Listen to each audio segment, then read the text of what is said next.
দিতে হবে। ইকো মোডে যদি আমি শিফট করি, ইকো মোডে শিফট করলাম, সরি ইকো মোডে শিফট হলো। ইকো মোডে পাওয়ার ছেড়ে দিয়েছে, পাওয়ার ছেড়ে 39-40 নেমে গেছে। আমি এবার ধীরে চালাচ্ছি গাড়ি। এবার যদি আমি দেখাই এটা ক্রুজ দিলাম, ক্রুজ দিচ্ছি, এটা ক্রুজে চলছে গাড়ি। মোটামুটি হ্যান্ডেলিং সব ঠিক আছে, ক্রুজ চলছে গাড়ি। এই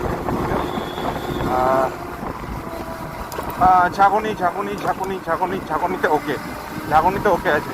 যাই হোক, আবার একটু ক্রুজ দিই।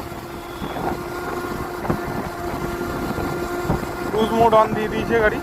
48 কিলোমিটার পার আওয়ার ক্রুজে চলছে গাড়ি। যদি তোমাদের ভিডিওটা ভালো লাগে এখনও অবধি, তোমরা ইয়ে করো, লাইক করো, সাবস্ক্রাইব করো। আর তোমরা অনেকে ভিডিও দেখছো পরপর কিন্তু সাবস্ক্রাইব করছো না, কিন্তু সাবস্ক্রাইবটা করতে হবে, কারণ পর রোস্টারের ভিডিও অনেক কষ্ট হচ্ছে আনতে।